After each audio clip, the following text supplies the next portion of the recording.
The silence of the empty house echoed like a constant reminder of my loneliness. 42 years, 3 architecture awards, and a perfectly organized routine. That was my life, until 3 weeks ago. My name is James Wilson, and I made the mistake I swore I'd never make. I confused admiration with desire. I'd always been a man of rules, clear limits, and well-defined lines, both in the projects I designed and in the life I built with Sarah. Our 5-year marriage worked like one of those carefully planned structures, each of us with our own space, mutual respect, and without big emotional ups and downs. Her son, Eric, was just a distant figure at the few family gatherings, a young man who accepted our union with polite indifference. If this video has sparked your curiosity about the boundaries that should never be crossed, leave a like now and subscribe to find out how far this story goes. My safe haven was always the office on the upper floor of our house in Boston. Big windows framed the backyard like living canvases, the wooden deck where I'd have coffee every morning as I watched the sunrise. The dark wood of the floor contrasted with the white walls, minimalism that I had always appreciated. My routine was my safe port. I'd get up at 5:30 a.m., make a strong coffee, review projects until 7 a.m., a quick run around the neighborhood, a shower, and then I'd dive into work until dark. Video calls with clients filled the afternoons. At night, a glass of red wine, a documentary, or a book on the history of architecture. When Sarah left to take care of her sick mother in Arizona, that routine intensified. Work filled the empty spaces she left behind. The silence, once comfortably shared between us, now weighed over the big house. I started talking to myself just to hear a human voice echo through the walls. Loneliness has that effect. It makes us vulnerable in ways we never imagined. The phone call came on a rainy Tuesday. Sarah's voice sounded exhausted on the other end. "James, I need a favor. The storm destroyed part of the roof of Eric's apartment near the university. He doesn't have a place to stay for a few weeks." My stomach tightened. Sarah's son, who barely spoke more than polite phrases during Christmas dinners, would have to live at home, with me, without her acting as a social buffer. "Of course," I replied automatically. "When is he arriving?" "Tonight. I'm sorry for the last-minute notice." 3 hours later, the doorbell rang. I opened the door to find Eric drenched from the rain, a backpack on his shoulders and 2 big suitcases. At 23, his look mixed discomfort and resignation as he stared at me. "Hi, James," he said, without calling me stepdad like he used to when he was younger. "Sorry for the inconvenience." "It's no trouble," I lied as I stepped aside for him. "The house is too big for just one person." I realized it was the first time we were truly alone since I met Sarah. His dark brown hair was dripping water onto the entryway floor, and I noticed how much he had changed. He was no longer the reluctant teenager I once knew, but a grown man with broad shoulders and a presence that filled the space. The first few days were an awkward dance of 2 people trying not to invade each other's territory. Our interactions were limited to practical questions about using the dishwasher or how the heating system worked. On the 4th day, I found Eric frustrated while trying to fix his laptop, which was essential for his online classes. "Can I take a look?" I offered, stopping at the guest room door. He hesitated, then shrugged. "If you can get this dinosaur running." We spent 2 hours taking the device apart and reassembling it. We discovered a problem with the motherboard that I managed to fix using tools from my office. During the work, questions naturally arose about his studies in environmental engineering, his projects, his ideas for the future. "That's impressive," he commented when we finished, and the computer was working perfectly. "I always thought architects only drew pretty buildings." "And I thought environmental engineers just hugged trees," I shot back with a smile, the first genuine one we'd exchanged. The next morning, he showed up in my office with 2 cups of coffee. "I thought you might need these. I've been watching your projects from afar.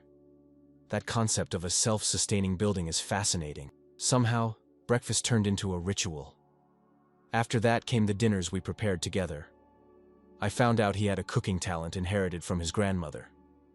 When the wooden deck needed repairs after a storm, we worked side by side for an entire weekend. It was during the deck repair that something changed. The late afternoon sun bathed the backyard, and Eric had taken off his shirt because of the heat. Sweat trickled down his back as he hammered, his muscles tensing with each movement. I caught myself watching him for too long, an uncomfortable heat rising in my neck. That night I couldn't sleep. The image of him kept returning to my mind, triggering reactions that filled me with shame. He was my wife's son. Not by blood, but still. There was a line that shouldn't be crossed. The next morning, Sarah called to say she'd be away for another 2 weeks. "How are you two managing?" "Everything's under control," I replied, watching from the window as Eric ran in the backyard after his morning exercise. I began avoiding him, diving into work, inventing deadlines and meetings so I wouldn't be around at meals. He noticed, of course. "Did I do something wrong?" he asked one night, entering my office without knocking. "Of course not," I answered without taking my eyes off the computer screen. "I'm just busy." "Okay," he said, lingering in the doorway a few seconds longer than necessary. For a moment I thought we were getting along. The conflict inside me grew with each passing day.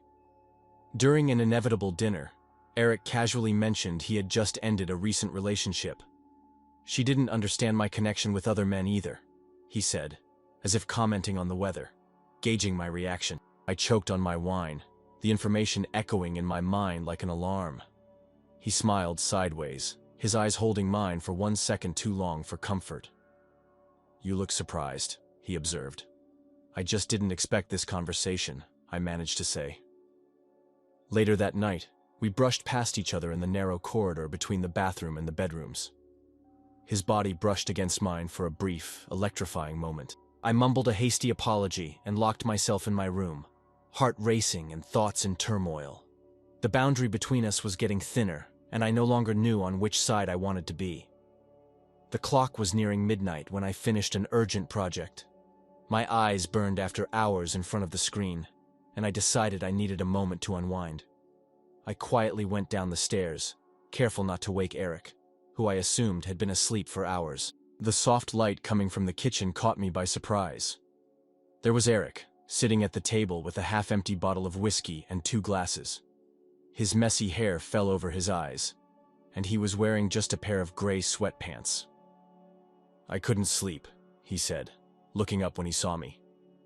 "I figured you'd be up too. Want to join me?"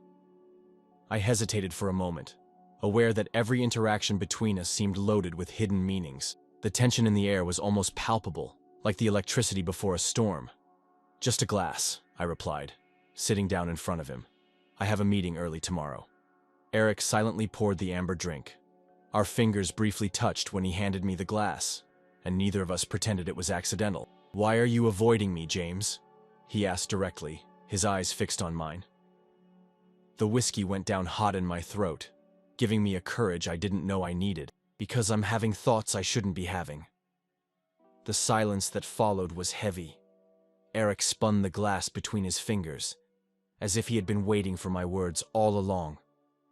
"And what thoughts would those be?" His voice came out lower, almost a whisper. "You know exactly what they are." I took another sip, allowing the alcohol to dull my caution. "And this can't happen. I'm married to your mother." Eric leaned forward, closing the distance between us.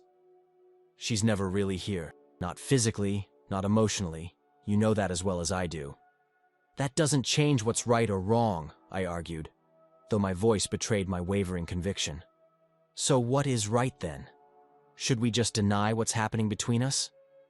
He reached his hand over the table, his fingers hovering just millimeters from mine. "I've felt this since I arrived. You feel it too." The tension between us grew with every unspoken word, every lingering glance. The air felt thick, heavy with dangerous possibilities. "Let's just talk," I suggested, standing up and moving to the living room, looking for a less intimate setting. "Let's clear the air." Eric followed me, taking the bottle and glasses along. We sat on the sofa, keeping a safe distance yet close enough to feel each other's warmth. We talked about everything and nothing. His dreams after graduation, my old projects, childhood memories, our favorite movies. With every minute that passed, the distance between us shrank imperceptibly. When the subject turned to relationships, Eric gave a slight smile. "My mom always chose men who looked like you. Intelligent, reserved, intense. I guess I got that from her." "What do you mean?" I asked, even though I already knew where this conversation was heading. I've always been drawn to older men who know what they want. Men like you, James. He said my name in a different tone, as if testing its taste on his tongue. His hand settled on my knee, and I felt his touch burning through the fabric of my sweatpants. Eric, I began, at a loss for how to finish the sentence. Don't say anything, he murmured, moving closer. Just feel. The first touch of his fingertips on my face was like an electric current. I closed my eyes, torn between the desire to pull away and the desperate need to get closer. His warm breath on my cheek broke down my last defenses. This is crazy, I whispered, even though my hands were already on the back of his neck, pulling him closer. The best kind of crazy, he replied, erasing the final space between us. His lips met mine with a restrained urgency, as if he had imagined this moment countless times. I tried to remember the reasons to stop, but every rational thought melted away under the heat of his hands exploring my chest, sliding down my back. The sofa became our refuge, a neutral territory where the rules of the outside world didn't apply. We shed our clothes one by one, each new glimpse of skin accompanied by hesitant touches that quickly became bold. Are you sure? I asked one last time, when we were about to cross the point of no return. His eyes shone in the dim light of the room, illuminated only by the distant glow from the kitchen. I've never been so sure of anything in my life. Our bodies came together like two pieces of a perfect puzzle. The contrast between his vibrant youth and my controlled experience created a harmony I had never felt before. His movements were both impulsive and precise, as I tried to memorize every detail, every sigh, every moment of shared pleasure. It felt like we were two navigators exploring an unknown ocean, mapping uncharted territories with our hands and lips, finding points of pleasure that made the other arch their back and hold their breath. Time lost all meaning. It might have been minutes or hours as we lost ourselves in each other. When we finally reached the climax, it was like a crashing wave that swept us away from the shore of sanity. For those brief moments, I forgot who we were, what boundaries we had crossed, or the consequences that awaited us. There was only the pure connection between two beings, stripped of labels and judgment. Later, lying side by side, sweaty and panting, reality slowly began to creep back in. The ceiling above us seemed to watch our forbidden act in silent testimony. The house, which had witnessed so many moments of my marriage with Sarah, now also held this secret. Eric turned to me, his face lit by a satisfaction that filled me with both pleasure and guilt. His fingers traced lazy patterns on my chest, as if trying to memorize my shape. "What are you thinking about?" he asked, his voice still husky. "About how this changes everything," I replied honestly. He smiled, gently kissing my shoulder. "Some things need to change." We lay there in silence, the weight of it all gradually settling around us. Eventually we got up, gathered our scattered clothes, and went back upstairs together. We paused in the hallway, between our separate rooms, the uncertainty hanging in the air like an unspoken question. Eric decided for both of us, taking my hand and guiding me to his room. That night, we slept intertwined, as if we feared that once we separated, reality would come crashing in with all its force.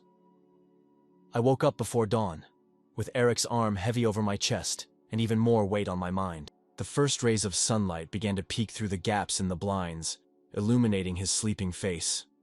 He looked so peaceful, so far removed from the inner turmoil I was feeling.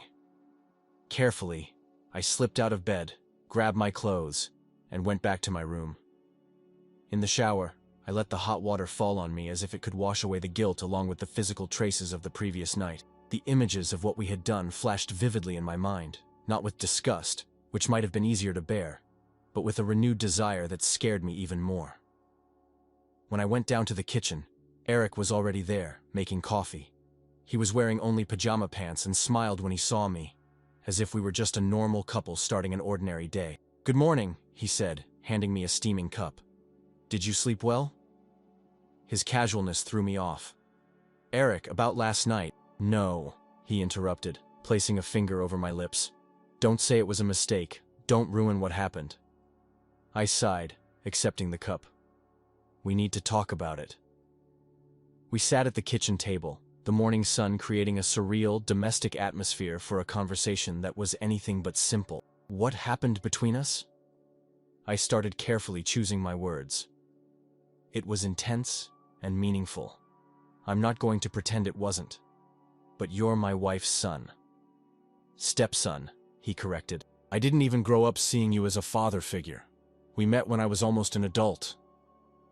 That doesn't change the fact that I betrayed your mother. With you. Eric lowered his eyes to his cup. Your mother hasn't really been present in this marriage for a long time. You know that. I see how she treats you, how she puts everything else above your relationship. His words hit a painful truth I had been ignoring. Sarah and I had become more like housemates than partners. Our marriage had long existed just on paper, and in the appearance we maintained for the outside world. Even so, I pressed, there are boundaries that should not be crossed. And yet, we crossed them. Eric looked up, his eyes challenging and vulnerable at the same time. And honestly, James, I don't regret it. For the first time in years, I felt a real connection with someone, and I know you felt it too. I couldn't deny it. What we experienced went beyond the physical. There was a mutual understanding, a harmony I rarely found in life. So what now? I asked, more to myself than to him. That depends on us, Eric replied, extending his hand across the table to touch mine. We can pretend it was just a moment of weakness, or we can acknowledge that there's something here worth exploring. And your mother? Our marriage? A dark look crossed his face. You haven't had a real marriage for years, James. You're just sharing a house and keeping up appearances. You deserve more than that. You deserve someone who's really present, who cares about your dreams, who wants to build a life with you. The truth in his words hit me like a wave. How long had I settled for an empty relationship, justifying the emotional distance as respect for each other's space? This is way too complicated, I said, running my hand through my hair. What happened between us? Can't go on. A lot of people would get hurt. Eric stood up, walked around the table, and knelt beside me. His hands held my face, forcing me to look into his eyes. If you really believe that, I'll respect it. But don't lie to yourself, James. What do you feel when we're together? What did you feel last night? Was it just lust or something more? I couldn't answer right away. Emotions swirled inside me. Desire, guilt, fear, but also a newfound sense of being truly alive for the first time in years. It's more, I finally admitted, and that scares me. He smiled sadly and understandingly. Me too. But some things are worth the fear. At that moment, the sound of a car parking broke our bubble. I glanced out the window and felt my blood run cold. The yellow taxi parked in front of the house, suitcases being unloaded from the trunk, a familiar figure walking toward the door. It's your mom, I said, my voice nearly disappearing. She's back. Eric quickly moved away, reality hitting us hard. We exchanged glances, both understanding what was about to happen hanging between us like a heavy cloud. I'm not ready for this to end, he whispered, as we heard the key turning in the lock. I wasn't ready either, I realized with a sudden clarity. Whatever path lay ahead, I knew I couldn't go back to the life I had before, a life of shared loneliness and shallow connections. What I experienced with Eric had awakened something in me that refused to go back to sleep. The front door opened, and the sound of Sarah's voice calling our names echoed through the house. Let's talk later, I promised softly, before we separated, once again taking on the roles of stepfather and stepson, while inside, we were so much more. James! Eric! I'm home! Sarah's voice rang down the hall, breaking the tension between us like a hammer on glass. We separated instantly. Eric moved toward the stove while I got up to greet my wife. My heart was racing, torn between guilt and frustration at the interruption. Sarah entered the kitchen with a tired smile, dropping her suitcases on the floor. 5 weeks away had left its marks on her face, dark circles and new lines around her eyes. She hugged Eric first, kissing him on the cheek. What a wonderful surprise to find you both together so early, she commented, then turned to me. Her hug was brief and almost formal, followed by a quick kiss on the lips that made me stiffen involuntarily. How did you manage without me? We survived, Eric replied, avoiding my gaze. James taught me some cooking tricks. James cooking? That's new. Sarah laughed, sitting down at the table where, just moments before, Eric and I had been discussing our forbidden feelings. Mom's finally stable. The doctors say she might come home next week, with some home care. The normalcy of the conversation was surreal. Sarah spoke about her mother, the hospital, and the return trip, completely unaware of the emotional earthquake that had shaken our home during her absence. I'm going upstairs to unpack, she announced after a few minutes. Eric, sweetheart, are you going to stay with us longer? Your apartment is almost ready? Not yet, he answered, briefly glancing in my direction. The landlord said it'll take a few more weeks to finish the repairs. That's great. I mean, not because of the damage, but because it gives us more time together. It's been so long since we really spent time as a family. Sarah smiled, picking up her suitcases.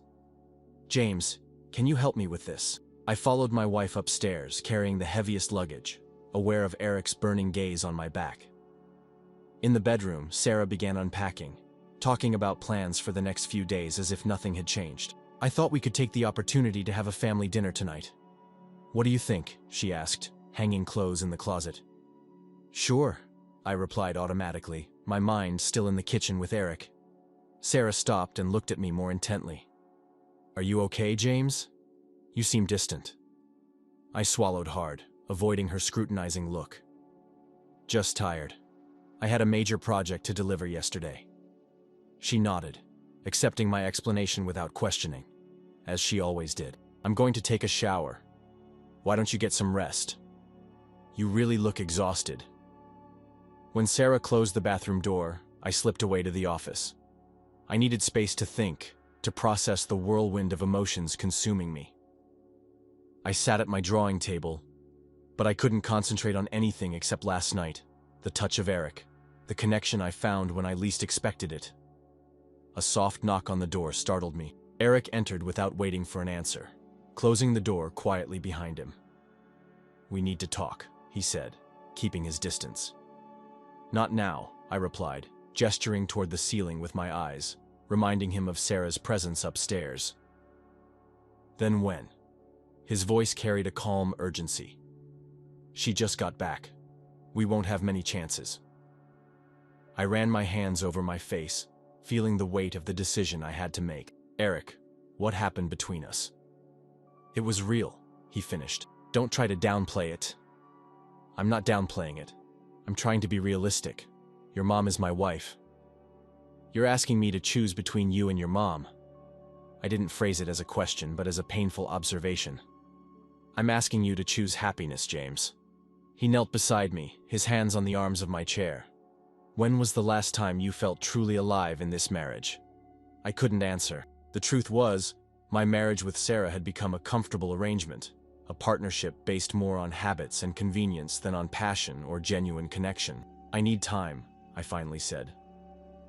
This isn't a decision I can make suddenly. Eric nodded, standing up. I'll respect that. But I won't pretend that what happened meant nothing. I can't do that either, I admitted. Before we could say more, we heard Sarah's footsteps in the hallway. Eric quickly moved away, casually positioning himself near the bookshelf as the door opened. Oh, you're here, Sarah said with a smile, looking from one to the other. I'm thinking about making something special for dinner. Any suggestions? Anything's fine with me, Eric replied as he headed for the door. I'm going out for a run. The following days were an exercise in balancing on shaky ground. Sarah resumed her routine as if she'd never been gone. Work meetings, dinners with friends, quiet nights reading in bed while I pretended to work. Eric and I kept a respectful distance in her presence, but every shared glance, every accidental touch carried the weight of our secret. One afternoon when Sarah went to visit a friend, I found Eric on the backyard deck, staring out at the garden. I sat next to him in silence, watching the sun begin to set behind the trees. I'm moving out, he announced, not looking at me. I found a classmate who's looking for a roommate. I felt a tightness in my chest. Because of me? Because of all of us. Finally, he turned to face me. It's the right thing to do. I can't stay here, longing for you while knowing you're divided. It isn't fair to anyone. When, was all I could ask. This weekend. I already talked to my mom. She was disappointed but understood. I slowly nodded, recognizing the wisdom in his decision, even though it was tearing me apart inside. That doesn't change what I feel, he said, his voice low but firm. And I don't think it changes what you feel either. It doesn't change, I agreed. But maybe it's best for now. Eric briefly covered my hand with his. For now, he repeated, a whole world of meaning in those two words. On Saturday morning, I helped Eric load his things into the car. Sarah was there, hugging him and making him promise to come have dinner with us regularly. When it was time for me to say goodbye, we exchanged a formal hug with words caught in our throats. Take care, was all I managed to say. You too, he replied, his eyes saying what neither of us could voice.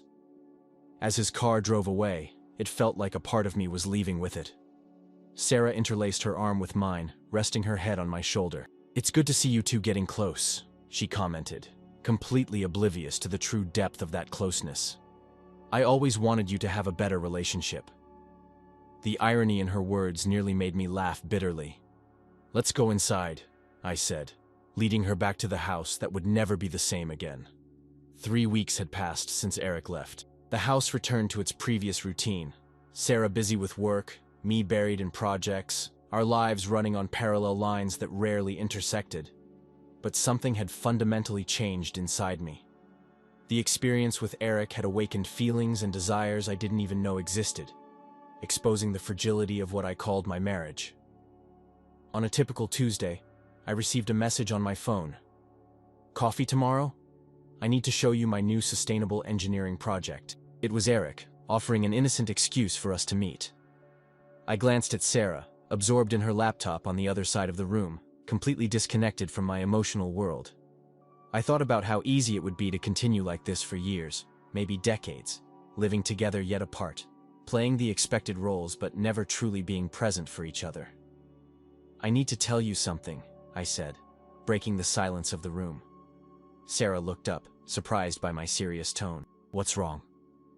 I sat beside her, searching for the right words. How long has it been since we really talked? Not about work or bills or social obligations, but about us, about what we feel, about what we want from life. She blinked, puzzled by the sudden change. What are you talking about, James? I'm talking about our marriage, I replied calmly, about the fact that we've been living like polite strangers for years.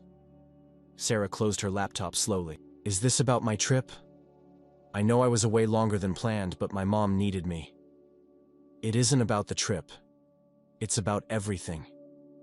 When was the last time we felt truly connected? When did we last share something more than just the practical details of our day? I saw understanding start to appear in her eyes, quickly followed by a touch of defensiveness.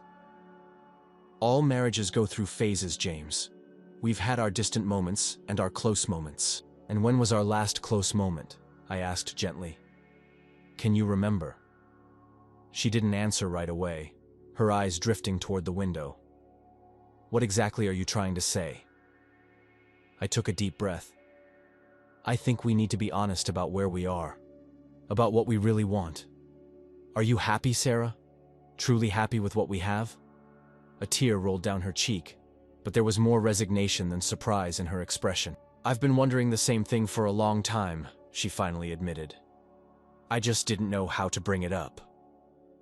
That night was the first time in years that we really talked, about our abandoned dreams, about how we'd settled into a comfortable but empty existence, about the possibility of going our separate ways. I didn't mention Eric. It wasn't the time. This conversation was about us, about facing a truth we had both avoided for so long. The next morning, I replied to Eric's message.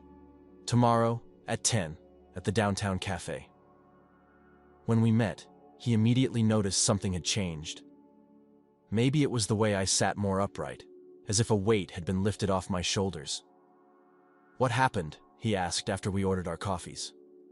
I talked with Sarah, I said simply, about our marriage, about how we haven't really been present for each other for such a long time.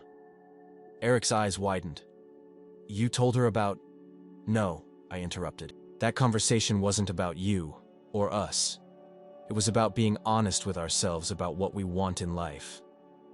And what do you want, James? His voice was almost a whisper. I looked at him. Really looked at him, taking in every detail of his face, every emotion in his eyes. I want to feel alive again. I want genuine connection. I want the chance to discover what we could be, without secrets or guilt. A slow smile spread across Eric's face. That sounds like a good start. It's the only thing I can offer right now. A beginning, I explained. I need to sort things out with Sarah properly. I owe that to her, to myself, and to us, if we decide there's an us. Eric extended his hand over the table, his fingers lightly brushing mine. A beginning is all we need. In that moment, I realized I was standing on the edge of something both scary and wonderful. A future that was uncertain but filled with real possibilities for connection and discovery. The boundary I had crossed with Eric wasn't just physical, it was emotional. A passage to a truer, braver version of myself. I don't know what the future holds for us. The road ahead will be complex, filled with tough conversations, possible judgment, and painful adjustments. But for the first time in years, I feel fully present, completely alive, and honest with myself about what I truly desire. If you've ever found yourself stuck in a life that seems perfect on the outside, but empty on the inside, if you've ever felt like you're just existing instead of really living, then maybe my story will resonate with you. Sometimes the limits we most need to cross are the ones we build within ourselves. The barriers between who we are and who we could be. This is the story of how I found the courage to follow my heart, even when the path seemed impossible. It's a story about difficult choices, unexpected connections, and the search for authenticity in a world that often encourages us to settle. If my journey touched something in you, leave a like and subscribe for more stories about the complexities of the human heart and the choices that define who we really are. Because in the end, it's our toughest decisions that reveal our true nature, and sometimes